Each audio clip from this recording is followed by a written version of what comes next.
ప్రభుత్వం ప్రవేశపెట్టనున్న 4 పథకాలు నిరంతర ప్రక్రియని నిరుత్సాహపడవద్దని ఎమ్మెల్యే గంట్ర సత్యనారాయణరావు అన్నారు. జయశంకర్ భూపాలపల్లి జిల్లా చిట్యాల మొగుళ్లపల్లి మండలంలోని ఇస్సిపేట గోపాలపురం గార్మిళ్లపల్లి గ్రామాలలో ప్రజాపాలన గ్రామ సభల కార్యక్రమంలో పాల్గొన్నారు.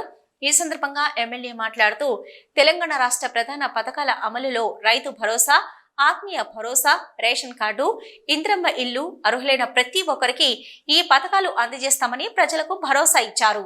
ప్రజాపాలనలో భాగంగా గోపాలపూర్ గ్రామంలో 4 పథకాలపై గ్రామ సభ నిర్వహించడం జరిగింది.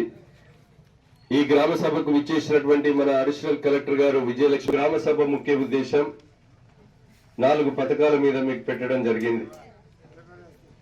ఈరోజు పేదలకు ఇందిరమ్మ ఇండ్లు ఇవ్వాలని, గత 10 సంవత్సరాలలో ఎవరికి కూడా రేషన్ కార్డు ఇవ్వలేదు గత ప్రభుత్వం.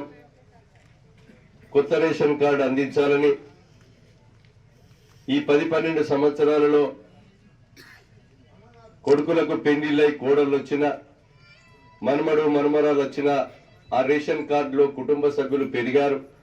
ఆ పెరిగిన సభ్యులను చేర్చాలని, అదేవిధంగా ఈరోజు 100 రోజుల పనికి పోయేటువంటి భూమి లేని వ్యవసాయ కూలీలకు మేము ఎన్నికల ముందు చెప్పాం, నెలకు 1000 రూపాయలు ఇస్తామని, సంవత్సరానికి 12,000 రూపాయలు మీ ఖాతాలో ఇస్తామని, అదేవిధంగా వ్యవసాయ కూలీలకు భూమి లేని నిరుపేదలందరికీ కూడా ఈ ఫిబ్రవరి 1వ తారీఖు నుంచే నిరుపేదలకు నెలకు 1000 రూపాయల చొప్పున సంవత్సరానికి 12,000 ఇవ్వాలని ఇందిరమ్మ ఆత్మీయ భరోసా పేరుతో ఈ పథకాన్ని మరి ప్రారంభించబోతున్నామని మీకు ఈ సందర్భంగా తెలియజేస్తున్నాం. అదేవిధంగా భూ భరోసా అనే స్కీము గత ప్రభుత్వం ఎకరాన 5,000 ఇచ్చింది. పెట్టుబడి కొరకు ఇంకొక 1,000 రూపాయలు పెంచి పంటకు 6,000 రూపాయల చొప్పున మీ ఖాతాలో ఈ ఫిబ్రవరి 1వ తారీఖునే వేయబోతున్నాం. కానీ భూమి ఉండి దున్నుకొని పట్టాలు గాక, గతంలో రైతు బంధు రాక, చనిపోతే రైతు బీమా రాక, బ్యాంకులో పోతే పంట రుణం రాక మరి రైతులు దున్నుకొని అవస్థలు పడ్డారు. మనం తహసీల్దార్ దగ్గరికి పోయినా ఇది ధరణి ఉన్నది నేనేం చేయలేను, ఆర్డీఓ దగ్గరికి పోయినా నేనేం చేయలేను, కలెక్టర్ దగ్గరికి పోయినా నేనేం చేయలేని అధికారులు చెప్పడం, మనకు పట్టాలు గాక రైతు బంధు రాలే, రైతు బీమా రాలే, బ్యాంకులో పోతే రుణం రాలే. అలాంటి ఆ ధరణిని రద్దు చేశాం.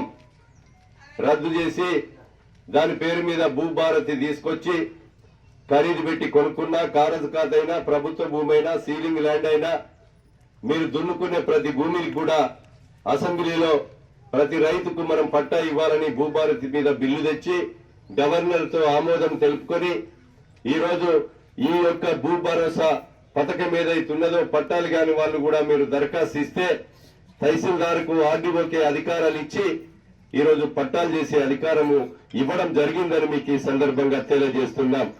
పట్టాలు ఇచ్చి మీకు రైతు భరోసా ఏదైతే వాటికి పంటకు 6,000 ఎకరాన వేస్తాం, రైతు బీమా కల్పిస్తాం, బ్యాంకులో పోతే రుణ సౌకర్యం, అమ్ముకోవటానికి కొనటానికి వీలయ్యే విధంగా మీకు వెసులుబాటు కల్పించడం జరిగిందని మీకు ఈ సందర్భంగా నేను తెలియజేస్తున్నా. కనుక సోదరులారా, ఈ గ్రామ సభలో చదివినటువంటి రేషన్ కార్డులు గాని, అదేవిధంగా ఇందిరమ్మ ఇండ్ల లిస్ట్ గాని మీకు పొరపాటున చదివిన దానిలో ఎవరైనా ఉన్నోళ్ళు ఉంటే వీడు ఉన్నోడికి ఎట్లిస్తారని మీరు అడగవచ్చు. దాన్ని తీసేద్దాం. ఒకవేళ పేదోళ్ళు కనుక లిస్టులో రాకపోతే మీరు దరఖాస్తులు చేసుకోండి, ఈయన్నే విచారణ జరిపి ఆ లిస్టులో ఎక్కించి మీ యొక్క ఇందిరమ్మ ఇండ్లు గాని రేషన్ కార్డులు గాని లిస్టులో వెక్కించి ఆ లిస్టు ప్రకారంగా పేదలకు ఇందిరమ్మ ఇండ్లు రేషన్ కార్డులు ఇవ్వడం జరుగుతుందని మీకు ఈ సందర్భంగా తెలియజేస్తున్నాం.